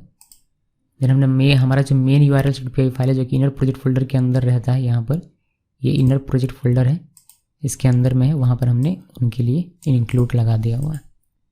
चलिए सब कुछ बढ़िया है यहाँ तक हमारा। चलिए व्यू फंक्शन बनाते हैं कोर्स के लिए पहले। तो ये कोर्स एप्लीकेशन है मेरा, इसके अंदर view.py फाइल में जाना है, यहाँ पर एक हमें व्यू फंक्शन बनाना है। ये भी हम लोगों ने सीखा हुआ है कई बार, फिर मैं बनाकर आपको दिखाता हूँ बार बार। तो डिफ लिखा हमने लर्न Django, ये हमारा फंक्शन का नाम है, आप यहाँ कुछ भी लिख सकते हैं। देन हमारा ये रिटर्न करेगा रेंडर, और यहाँ पर हमने रिक्वेस्ट फिर से मिस कर दिया, ये मेरी आदत हो गई है लगता है, रिक्वेस्ट, और यहाँ पर लिखेंगे टेम्पलेट का नाम। तो टेम्पलेट हमारा कौन सा है? टेम्पलेट हमारा देखिए कोर्स टेम्पलेट फोल्डर के अंदर, कोर्स फोल्डर के अंदर है कोर्स 1। तो कोर्स फोल्डर के अंदर कौन सा कोर्स फोल्डर लिखा मैंने? टेम्पलेट फोल्डर के अंदर जो कोर्स टेम्पलेट तक यहाँ पर आपको मिल जाता है। अब टेम्पलेट के अंदर जो पाथ बनता है वह हमें यहाँ लिखना पड़ता है। टेम्पलेट के अंदर कौन सा पाथ है हमारा? कोर्स से पहले, उसके बाद है कोर्स 1.html। तो ये लिख दिया हमने। यहाँ से हम लोग पास करेंगे कुछ कॉन्टेक्स्ट। क्या कॉन्टेक्स्ट पास करेंगे? एक पहला कॉन्टेक्स्ट हम लोग पास करेंगे अपने टेम्पलेट में, टोटल नहीं टाइटल पास करेंगे, इसका की हो गया, और इसका वैल्यू बनेगा लर्न Django। एक और पास करेंगे सी नेम यानी कि कोर्स नेम, और इसका वैल्यू बनेगा हमारा, क्या वैल्यू बनेगा जी इसका? Django। ओके, तो ये दोनों कहाँ पास होगा? ये कॉन्टेक्स्ट पास होगा हमारा इस टेम्पलेट फाइल में, जहाँ पर इनका हम लोग यूज़ करेंगे। इसका की बनेगा इस फाइल के लिए वेरिएबल, जो भी मैं आपको दिखाऊंगा। पहले मैं ज़रा एक और व्यू बना लेता हूँ फीस के लिए। अच्छा, ये हमारा अभी तक गया क्यों नहीं? फीस तो हमने बना दिया है, हमें लगता है कि मैं इसको फिर से एडिट करके, कभी कभी ऐसा होता है आपको फिर से इसको सेव करना पड़ेगा। देखिए अभी चल गया। तो आपके साथ ऐसा कभी हो तो आप देखिए सब कुछ सही था, बट हमने इसको ये सेव करने से नहीं जा रहा था, हमने कुछ लिख दिया गलत वगैरह और इसको फिर हटा दिया और फिर से सेव किया तो ये हमारा काम करने लगा। तो ये सारी चीज़ें होती हैं, छोटी छोटी बग हैं VS कोड की, तो जो हमें ढूंढनी पड़ती है कि कैसे फिक्स होगा। तो कभी भी ऐसा हो तो आपको अपना दिमाग पकड़ के नहीं बैठ जाना है, आपको क्लोज़ कीजिए VS कोड को, फिर इसको रीओपन करके सेव करके देखिए कि आपका एरर जा रहा है या नहीं, उसके बाद आप अपना दिमाग लगाइए। तो ये तो हमारा फिक्स हो गया, इसको मैं कर देता हूँ क्लोज़। एक और व्यू फंक्शन हमें बनाना है, ये भी मैं क्लोज़ कर देता हूँ, ये भी क्लोज़। एक और व्यू फंक्शन हमें बनाना है अपने फीस ऐप के लिए। तो ये फीस ऐप है हमारा, इसके अंदर का व्यू है ये वाला, इसी को कॉपी कर लेते हैं क्या। देन यहाँ पर सिंपली इसको पेस्ट कर देंगे और यहाँ पर इसका नाम चेंज कर देंगे हम लोग फीस Django। ये रिक्वेस्ट रहेगा, यहाँ पर हमारा ये फीस हो जाएगा। ये हमारा देखिए हमारा टेम्पलेट जो है फीस फोल्डर के अंदर में फीस 1। इसको टाइटल में हम लोग इसको देंगे Django फीस, तो ये आ जाएगा Django फीस, और इसका सी नेम हम लोग रखेंगे Django। इसमें एक और दे देते हैं चार्ज। ये सब मैं कैसे दे रहा हूँ, ये मैंने पहले सोच के रखा हुआ है कि मुझे क्या क्या अपने टेम्पलेट में यूज़ करना है, इसलिए मैं यहाँ से पास कर पा रहा हूँ धनाधन सोच कर। तो सारा एरर गायब हो गया, सब कुछ हमने बना लिया, सारा व्यू बन गया हमारा, सारा हमारा टेम्पलेट बन गया। अभी हमें स्टैटिक फाइल में हमने अभी तक कोई काम नहीं किया हुआ है। स्टैटिक फाइल में काम करने से पहले मैं आपको एक बार ये रन करके दिखा देता हूँ, क्योंकि बिना स्टैटिक के ये हमारा रन करेगा, क्योंकि URLs वगैरह बन चुका है। तो हम लोग पहले टर्मिनल में जाते हैं और यहाँ पर हम लोग रन करते हैं सर्वर। तो python manage.py run server. Then इसको रन किया, ये हमें एरर देगा 404 का, बिकॉज इसमें कुछ भी नहीं है कोर। और यहाँ पर हम लोग Django में जाएंगे तो हमें ये ब्लैंक दिखाता है, ये रन कर रहा है, मतलब कोई एरर नहीं है, तो रन तो कर रहा है ना। और यहाँ पर हम लोग फी में जाएंगे और फीस डीजे करेंगे तो ये भी रन करेगा, कोई एरर नहीं तो रन कर रहा है। हमारा टेम्पलेट फाइल के अंदर हमने कोड नहीं लिखा हुआ, इस वजह से हमें कुछ भी दिखाई नहीं दे रहा है। चलिए थोड़ा सा उसमें कोड लिखते हैं, ये 2 बार क्यों लिखा हुआ है भाई। चलिए इसमें थोड़ा सा कोड लिखते हैं हम लोग टेम्पलेट्स में। तो टेम्पलेट्स हमने यूज़ किया है पहले कोर्स वाले का, कोर्स 1.html। तो यहाँ पर मैं एक बेसिक सा कोड लिख रहा हूँ, इसको मैं कर देता हूँ जी नीचे, और यहाँ पर सिंपली हम लोग लिख देते हैं अभी के लिए ये हमारा है कोर्स, या फिर हाँ कोर्स अभी लिख देते हैं। मैं थोड़ा सा समझाना चाहता हूँ आपको, और जो लोग नए हैं बीच में एंट्री मारते हैं उनके लिए उनका भी ध्यान रखना पड़ता है क्या करें। और फीस 1 के लिए भी यहाँ पर भी लिख देता हूँ ये फीस। अब हमें वहाँ पर कुछ दिखाई देने लगेगा, यानी कि जब इसको रन करेंगे तब फीस डीजे को करेंगे तो हमें फ़ीस दिखाई देगा। अभी आप लोगों को देखिए फ़ीस दिखाई दे रहा है, और कोर्स करेंगे तो हमें कोर्स दिखाई देगा। कैसे होता है ये सेटिंग्स तो सारे हमने कर लिए ठीक ठाक। अभी ये समझ लिए थोड़ा सा, पहले कोर यूआरएल ये देखेगा कि कोर यूआरएल है कहाँ देखेगा, ये देखेगा मेन यूआरएल्स में, यानी कि हमारे इनर प्रोजेक्ट फोल्डर के अंदर जो urls.py फाइल है यहाँ पर आएगा और ये मैच करेगा। तो कोर इसको मिल जाएगा कोर स्लैश मिलेगा, तो ये कहेगा कि इसके लिए क्या अटैच है भाई, ये इंक्लूड अटैच है जो कि course.urls में है। तो यहाँ पर चलो, तो ये course.urls यानी कि यहाँ पर आएगा। यहाँ आने के बाद आगे ये देखेगा कि क्या है, इसके आगे क्या है, लर्न डीजे है, तो ये लर्न डीजे ढूंढेगा। लर्न डीजे का पाथ यहाँ है, हाँ यूआरएल नेम है, हाँ ये मैच कर रहा है। इससे क्या अटैच है, इससे अटैच है एक व्यू, यानी कि लर्न डीजे से लर्न जेंगो ये वाला फंक्शन अटैच है। तो ये वाला फंक्शन हमारा कॉल होगा जो कि रेंडर करेगा इस टेम्पलेट को। ये टेम्पलेट हमारा रेंडर होता है और हमें स्क्रीन पर दिखाई देता है जी कोर्स। जो भी वहाँ लिखा रहेगा टेम्पलेट में लिखा हुआ है कोर्स, तो हमें कोर्स देखने को मिलता है। इसी सेम तरीके से जब आप फीस लिख कर हिट करते हैं यूआरएल को, सेम तरीके से मैच किया जाता है फीस डीजे। तो पहले ये एफ देखेगा आपके इनर प्रोजेक्ट फोल्डर के अंदर जो urls.py फाइल है यहाँ पर, तो एफ इसको मिलेगा। अगर यहीं पर कोई फंक्शन लिख देंगे तो फंक्शन डायरेक्ट हमारा कॉल हो जाएगा, लेकिन ये फंक्शन नहीं है, ये इंक्लूड है, तो ये समझेगा कि मुझे यहाँ पर जाना पड़ेगा। तो fees.urls में जाता है, ये फीस हो गया, ये fees.urls हो गया, यहाँ पर आया, देन आगे का यूआरएल मैच करता है, तो आगे का यूआरएल है हमारा फीस डीजे। तो फीस डीजे स्लैश इसको मैच करता है, देखता है कि यहाँ पर हमारा एक व्यू फंक्शन है फीस जेंगो, तो इस व्यू फंक्शन में जाता है फीस जेंगो और इस टेम्पलेट को रेंडर करके जिसमें कि लिखा हुआ है क्या फीस, ये आपको यहाँ पर स्क्रीन पर मतलब वेब पेज में देखने को मिलता है। तो इतना समझ में आ गया।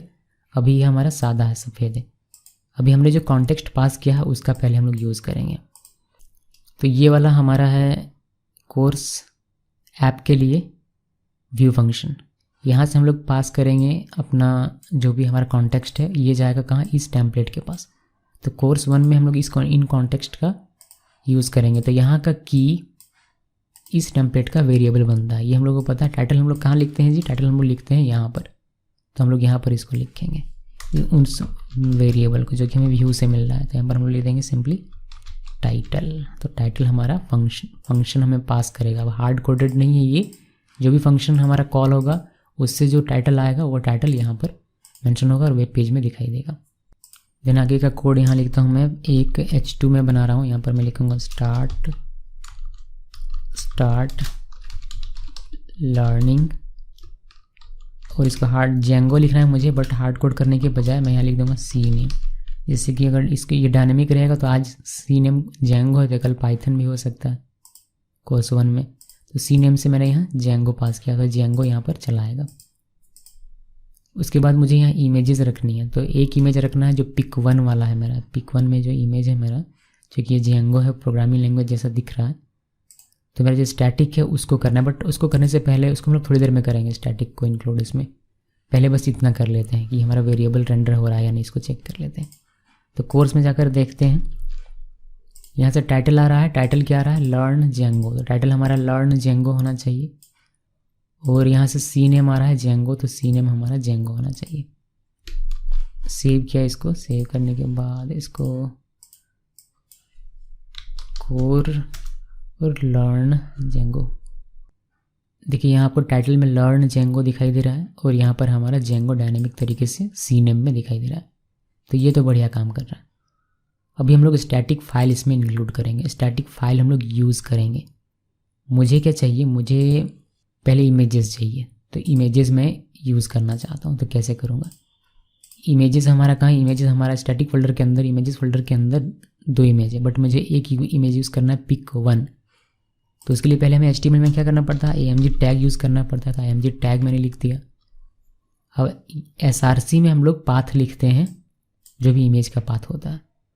तो अगर हम लोग इसको हार्ड कोड करें, मतलब अगर हम लोग जैसे इसमें लिख दें कि ये हमारा कहाँ पर है, ये हमारा इस जगह पर है, जैसे हम लोग लिखते हैं जनरली, जैसे कि ये वाला हम लोग लिख दें कि ये हमारा है कोर्स के अंदर, मान लेते हैं कोर्स के अंदर हमारा इमेज है इस तरीके से, तो ये इस तरीके से काम नहीं करेगा। मैं आपको करके दिखा देता हूँ ताकि ये आपको परेशान ना करे। मैं क्या करता हूँ, मैं ये जो हमारा pic1 इमेज है, हमें जाना पड़ेगा हार्ड डिस्क में। देखिए मैं सी ड्राइव में हूँ, यहाँ पर आया और यहाँ पर then static folder then images, ये वाला जो लॉग नाम का हमारा इमेज है इसको मैं बैक जाता हूँ और हमारा कोर्स नाम का जहाँ पर है और हमारा टेम्पलेट जहाँ पर है और ये हमारा टेम्पलेट फाइल्स जहाँ पर है वहीं पर मैं इसको पेस्ट कर देता हूँ। अभी हमारा ये एक जगह पर है सब कुछ, तो हमें ज़्यादा पाथ इधर उधर करने का आवश्यकता नहीं है। सिंपली हम लोग यहाँ पर क्या लिख सकते हैं, इस तरीके से हमें love.jpg मिल जाएगा। क्या ये हमारा काम करेगा? मैंने इसको सेव किया, सेव करने के बाद इसको रिफ्रेश किया, इसका अल्ट दे देता हूँ मैं यहाँ पर, अल्ट लव, हालांकि लव ये हमारा नहीं है बट अभी हम लोग इमेज लव यूज़ कर रहे थे, मैंने लव लिख दिया। इसको मैंने रन किया, देखिए हमारा इमेज शो नहीं हो रहा। अल्ट तो शो हो रहा है बिकॉज ये HTML का पार्ट है, बट जो इमेज है हमारा वो स्टैटिक फाइल है, वो शो नहीं हो रहा है, क्योंकि शो हो जाता है अगर हम लोग सिंपल HTML लिखते हैं तो। बट यहाँ हम लोग जेंगो यूज़ कर रहे हैं, जेंगो में स्टैटिक फाइल है ये सिंपल इमेज नहीं है, ये स्टैटिक फाइल है। तो इसको आप इस तरीके से डायरेक्टली यूज़ नहीं कर सकते, इवन आपने उसको सेम जगह पर रखा हुआ है फिर भी यहाँ पर आपको स्टैटिक टैग यूज़ करना पड़ेगा, बिकॉज इमेज यहाँ पर कंसिडर किया जाता है स्टैटिक फाइल के तौर पर, तो ये आपका काम नहीं आएगा। तो ये अप्रोच हमारा जी है जेंगो में फेल्ड। तो यहाँ से मैं लव को हटा देता हूँ, ये मैंने इसको हटा दिया। हमें pic1 यूज़ करना है, लव यूज़ करना होता है, pic1 यूज़ करना होता है, यहाँ न से इस तरीके से यूज़ नहीं हो सकता है। क्लियर? तो कैसे यूज़ होगा भाई, फिर हमें यहाँ पर क्या करना पड़ेगा, स्टैटिक टैग यूज़ करना पड़ेगा। तो %% स्टैटिक लिखना है। स्टैटिक लिखने के बाद आपको सिंगल कोट, जो कि डबल कोट बाहर में आपने दिया हुआ है, तो इसके अंदर में सिंगल कोट लिखना है। फिर स्टैटिक के बाद जो आपका पाथ बनेगा, हमें हमारा इमेज है pic1, ये pic1 हमें देना है। तो ये pic1 है हमारे इमेजेस के अंदर, तो हमें यहाँ पर लिखना पड़ेगा इमेजेस स्लैश pic1 और इसका एक्सटेंशन JPG। अब हमारा ये सही तरीके से काम करेगा। तो स्टैटिक फोल्डर, ये वाला स्टैटिक फोल्डर छोड़कर इसका जो भी पाथ बनेगा इस इमेज का, यानी कि ये अभी है इमेजेस फोल्डर के अंदर। मान लीजिए कि इमेज फोल्डर किसी माई नाम के फोल्डर के अंदर होता है, यानी कि स्टैटिक फोल्डर के अंदर एक फोल्डर होता है माई नाम का, फिर उसके अंदर होता है इमेजेस फोल्डर, फिर उसके अंदर होता है pic1। तो उस केस में हम लोग यहाँ पर लिखते हैं माई स्लैश, यानी कि माई फोल्डर, उसके अंदर जाओ इमेजेस फोल्डर, उसके अंदर में ये वाला फाइल होता है। ऐसा आपको लिखना पड़ता है, बट हमारा फिलहाल अभी के लिए इतना ही है, तो इतना लिखना है। इसको सेव कीजिए। और ये लव नहीं है भाई, ये है जेंगो। तो जेंगो मैंने यहाँ लिख दिया। अभी हमारा एक चीज़ इसमें मिसिंग है। क्या मिसिंग है? हमने लोड नहीं किया अभी तक स्टैटिक फाइल्स को, यहाँ पर लोड टैग का यूज़ नहीं किया हुआ है। तो अगर हम लोग इसे मिस करते हैं और इसको हमने सेव कर दिया, सेव करने के बाद अगर हम इसको रन करते हैं तो पहले देख लीजिए कि क्या आपको एरर मिलेगा। इसको मैंने रन किया तो मुझे ये एरर मिलेगा, ये कहेगा कि static did you forget to register और लोड दिस टैग। क्या आप रजिस्टर करना या फिर लोड करना भूल गए हैं इस टैग को? तो रजिस्टर करना तो हम लोग नहीं भूले हैं, क्योंकि हम लोग settings.py फाइल में जाएंगे तो यहाँ हमने सब कुछ किया हुआ, तो ये तो नहीं है, ये तो हमने चेक कर लिया। लेकिन हम लोग भूल गए हैं इसको लोड करना। तो चलिए इसको लोड करते हैं। लोड करने के लिए हमें क्या करना है, यहाँ आना है और यहाँ पर लिखना है %% और लोड स्टैटिक, और इसको कर दीजिए सेव। सेव करने के बाद आप इसको रन कीजिए, ये आपको इमेज यहाँ पर दिखाई देने लगेगा। कभी कभी क्या होता है कि स्टैटिक फाइल्स जो होते हैं सही तरीके से नहीं मतलब काम नहीं करते, तो आपको अपना सर्वर स्टॉप कर देना है, सर्वर को दोबारा से रन करना है और स्टैटिक के लिए चेक करना है कि अभी सही से काम कर रहा है या नहीं कर रहा है। मतलब कभी कभी आप कुछ चेंजेस करेंगे, कभी कोई इमेज डालेंगे या फिर CSS में कुछ चेंज करेंगे और आकर देखेंगे तो इफेक्ट आपको देखने को नहीं मिलेगा। लेकिन यही चीज़ सही काम करने लगेगा अगर आप एक बार सर्वर को स्टॉप करके फिर से रन करेंगे। तो ये छोटी मोटी कुछ बग्स हैं जेंगो की, इस सर्वर की, रन सर्वर जो हम लोग रन करते हैं उसकी, जिसकी वजह से ऐसा होता है। तो ये सच आपको ध्यान में रखनी है। तो हमारा ये तो हो गया, कोर्स 1 का काम हमने कर लिया। अभी हम लोग स्टैटिक की जगह पर यूज़ कर सकते हैं, अगर हमें और कंट्रोल चाहिए तो हम लोग यूज़ कर सकते हैं क्या, get static prefix, get underscore static underscore prefix, ये वाला टैग यूज़ कर सकते हैं। तो उसको मैं आपको दिखाऊं उससे पहले इसका आप सोर्स पेज देख लीजिए एक बार। देखिए इस इमेज के लिए img टैग में यहाँ पर देखिए स्टैटिक हमने यहाँ कहीं लिखा अपने कोड में कहीं भी हमने स्टैटिक नहीं लिखा, ये तो स्टैटिक टैग है। हमने क्या लिखा है, इसके पाथ के लिए सिर्फ इमेजेस लिखा हुआ है pic1.jpg, बट आप यहाँ पर देखेंगे तो आपको मिलेगा static then images then pic1.jpg। तो ये स्टैटिक कहाँ से आता है, स्टैटिक आता है जो हमने सेटिंग्स में दिया हुआ है स्टैटिक अंडरस्कोर URL / तो वहाँ से ये प्रीफिक्स हो रहा है हमारे सभी स्टैटिक फाइल में। अभी ये समझ में आ गया। अभी हम लोग एक जो हमारा दूसरा टैग है उसको देख लेते हैं। तो इमेज टैग इसमें भी बनाना है। इमेज टैग बनाने के बाद src में हमें %% और यहाँ पर हमारा ये हो जाएगा get underscore static underscore prefix. इससे हमें मिल जाएगा स्टैटिक, क्योंकि प्रीफिक्स अभी हमारा क्या है, स्टैटिक। देन यहाँ पर इस टैग से बाहर आना है और आपको बाकी का कोड लिखना है, जैसे कि इमेज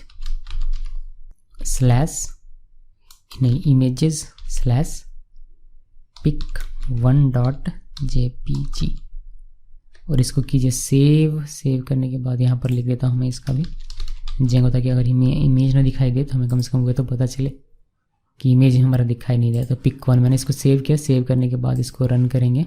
ये मैं थोड़ा सा छोटा कर देता हूँ। इसको रन करेंगे तो हमें दूसरा इमेज दिखाई देने लगेगा, बट ये हमने यूज़ किया है दूसरा टैग, स्टैटिक टैग यूज़ नहीं किया। अगर सोर्स कोड आप देखेंगे तो सेम आपको पाथ देखने को मिलेगा। सोर्स कोड देखिए, यहाँ पर मैं सोर्स कोड दिखाता हूँ, देखिए सेम मिल रहा है। तो इसमें भी प्रीफिक्स स्टैटिक और इसमें भी प्रीफिक्स है हमारा अभी स्टैटिक। तो ये हमारा स्टैटिक हो गया। तो इमेजेस का हमने देख लिया।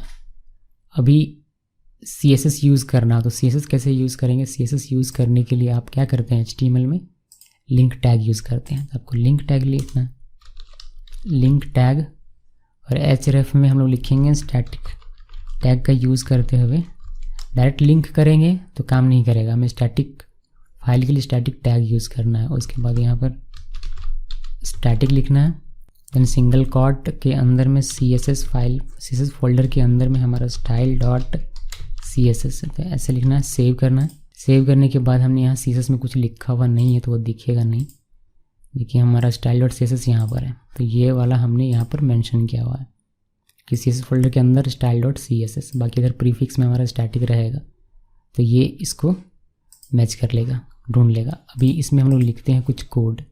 मैं क्या करता हूँ, बॉडी को कर देता हूँ एक कलर दे देते हैं, बैकग्राउंड कलर क्या, ग्रे दे दिया। अभी H2 को एक कलर देते हैं, उसका टेक्स्ट कलर चेंज कर देते हैं येलो।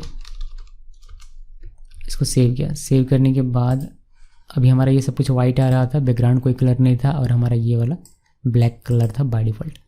बट अब हमने CSS लगा दिया है, CSS का कोड भी लिखा हुआ और CSS हमने लिंक भी कर दिया है। इस केस में ये हमारा काम करना चाहिए और हमें देखिए हमारा बैकग्राउंड का कलर चेंज हो गया और हमारा यहाँ ये येलो कलर में हो गया। तो बिना स्टैटिक फाइल के भी हम लोग CSS लिख सकते थे, यानी कि ये हम लोग नहीं लिखते हैं। हम लोगों को इंटरनल CSS अगर लिखना होता तो स्टाइल टैग लिखते और CSS लिख सकते थे, बट वह बेहतर नहीं माना जाता। अगर आप बड़े प्रोजेक्ट में जाएंगे तो एक ही जगह पर HTML, उसी जगह पर CSS लिखना अच्छी बात नहीं है। तो एक्सटर्नल CSS जब आपको लिंक करना हो तो उस केस में आप ये वाला अप्रोच यूज़ करेंगे, स्टैटिक फाइल वाला। ओके, तो ये वाला फाइल हमने यहाँ पर इंक्लूड किया। अब आप CSS यहाँ पर लिखिए, जिसका आपको इफेक्ट यहाँ पर देखने को मिलेगा।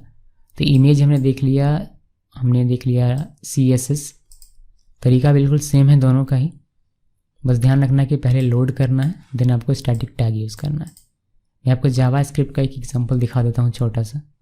जावास्क्रिप्ट के लिए हमने फोल्डर नहीं बनाया है, तो जावास्क्रिप्ट का फोल्डर पहले हमें बनाना पड़ेगा। तो स्टैटिक फोल्डर में चलते हैं, यहाँ पर एक राइट क्लिक करके न्यू फोल्डर JS नाम का फोल्डर, इसके अंदर एक फाइल बनाना पड़ेगा। तो राइट क्लिक करके न्यू फाइल का नाम रखेंगे हम लोग all.js, ये नाम रखा। अभी जावास्क्रिप्ट में एक सिंपल सा फंक्शन बनाता हूँ मैं, फंक्शन डिस्प, और ये क्या करेगा, ये सिंपली अलर्ट करेगा, अलर्ट, अरे यार ये क्या हो गया, अल्टर लिख देता हूँ मैं बार बार, अलर्ट, क्या अलर्ट करेगा, मैं हूँ जावास्क्रिप्ट, मैं हूँ जावास्क्रिप्ट, कि ये अलर्ट करेगा। जब भी ये फंक्शन कॉल होगा तो ये अलर्ट होकर हमें दिखाई देगा। ये हमने छोटा सा एक जावास्क्रिप्ट को टेस्ट करने का कि कैसे यूज़ करना है, उसके लिए हमने जावास्क्रिप्ट का कोड लिख दिया, एक्सटर्नल जावास्क्रिप्ट का फाइल है ये, इसे हमें इस टेम्पलेट में यूज़ करना है। तो कैसे यूज़ करेंगे, पहले तो हमें इसको इंक्लूड करवाना पड़ेगा यहाँ। तो बॉडी, क्लोजिंग बॉडी टैग के ऊपर में स्क्रिप्ट टैग का यूज़ करते हैं हम लोग, स्क्रिप्ट src आएगा मेरे ख्याल से, स्क्रिप्ट src ये वाला, और यहाँ पर हमें लिखना है तो %% स्टैटिक, और जैसे CSS को किया था बिल्कुल वैसे ही करना है। तो यहाँ पर आप हमें लिखना है JS फोल्डर के अंदर हमारा है all.js, बस ये हमारा इंक्लूड हो गया। बट ये फंक्शन है, फंक्शन ऑटोमेटिकली कॉल नहीं होता है, इसको कॉल करवाना पड़ेगा। तो कॉल करवाने के लिए हम लोग थोड़ा सा एडवांस कोड लिखते हैं। यहाँ एक HR बना देता हूँ मैं पहले तो, और हम लोग बनाएंगे एक फॉर्म छोटा सा जिसमें बटन रहेगा। तो फॉर्म एक्शन में कुछ नहीं, एक बटन बनाते हैं, इनपुट टैग बटन वाला, और इसका वैल्यू दे देंगे हम लोग क्लिक मी, और इस पर एक इवेंट लगाएंगे ऑन क्लिक का, और ये ऑन क्लिक पे क्या करेगा, हमारा फंक्शन हमें कॉल करके देगा। बस जी इतना ही करना। इसको सेव कीजिए, सेव करने के बाद इसको करते हैं रन।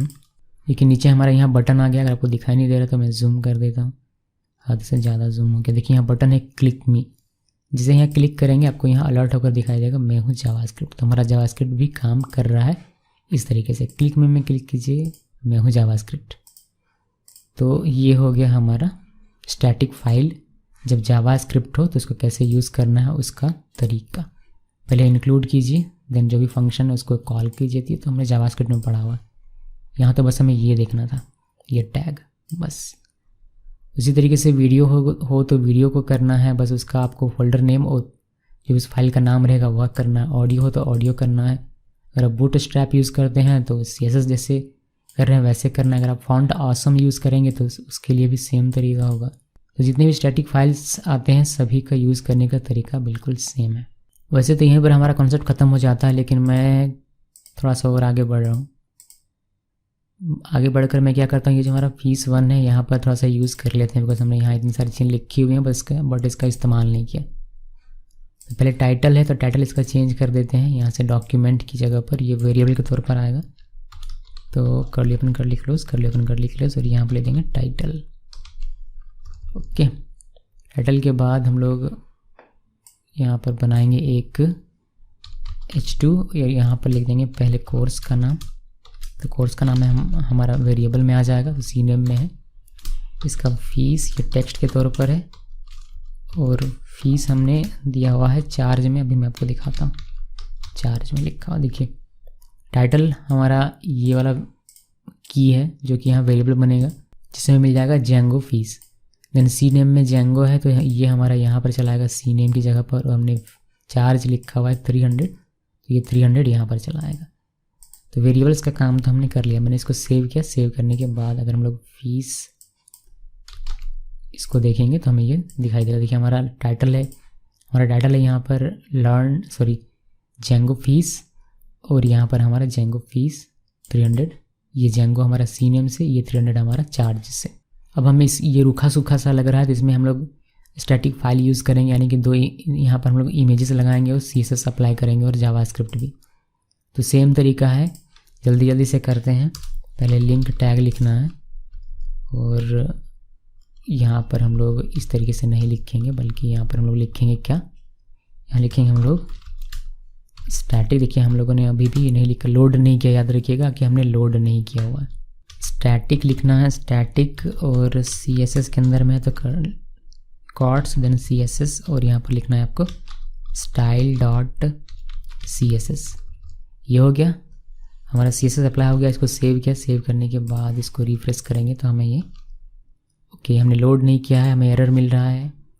चलिए लोड कर लेते हैं। यहाँ पर ये हमने लोड स्टैटिक कर लिया, सेव किया। इसको सेव करने के बाद इसको रन करते हैं। देखिए अभी हमारा ये काम करेगा। तो हमारा बैकग्राउंड का कलर और ये H2 का कलर दोनों चेंज हो गया। अभी हमें इमेजेस हमें यहाँ पर इंसर्ट करवानी। तो इमेज टैग src में %% और स्टैटिक, और हमारा इमेजेस है इमेजेस फोल्डर के अंदर में, और इस बार हम लोग देंगे law.jpg, और अल्ट में हम लोग लव लिख सकते हैं। और इसी को मैं यहाँ पर गेट वाला जो हमारा दूसरा तरीका है वह आपको करके दिखाता हूँ। गेट स्टैटिक अंडरस्कोर प्रीफिक्स, और ये % और ये कर्ली बंद, ये हमारा यहाँ नहीं होगा, इसको डायरेक्ट यहाँ चिपका देना है। और यहाँ पर ये वाला हमारा नहीं होगा। ओके जी,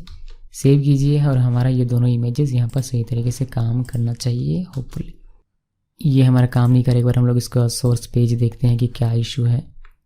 देखिए सोर्स पेज में हमें दिखाई दे रहा है कि ये एक कर्ली जो है हमने एक्स्ट्रा दिया हुआ है, तो इसको हमें समाप्त करना पड़ेगा। कहाँ पर है ये? हमारे यहाँ पर है। तो ये पकड़ में नहीं आ रहा था, यहाँ से मुझे दिख नहीं रहा था, बताइए। तो इसको मैंने ठीक कर दिया। अभी हम लोग इसको रिफ्रेश करेंगे तो हमारा दोनों इमेज हमें दिखाई देगा।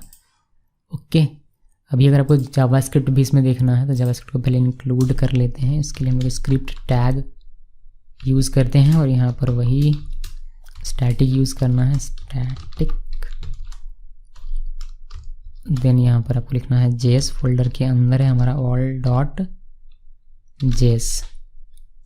ये हमारा सेव हो गया। एक बटन हमें बनाना पड़ेगा, HR बना लेता हूँ पहले। फिर यहाँ पर फॉर्म टैग,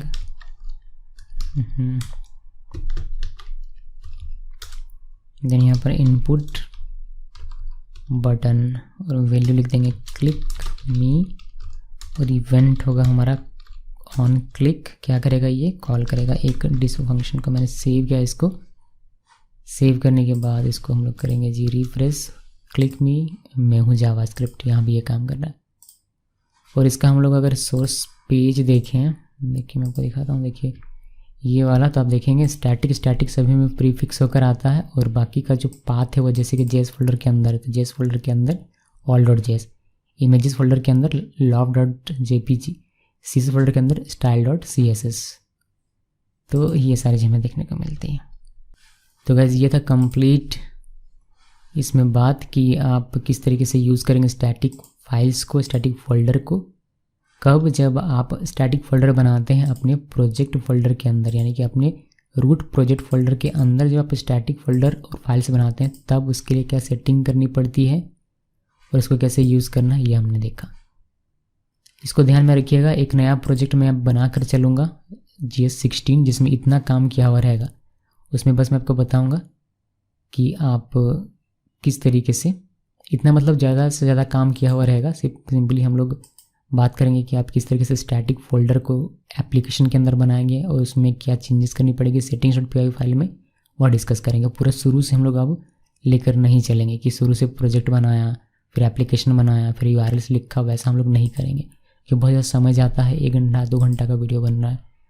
एक चीज़ मैंने इसमें आपको नहीं दिखाया, वो था settings.py फाइल में एक ऐप होगा हमारा जो कि हमें स्टैटिक फाइल मैनेज करने की शक्ति देता है।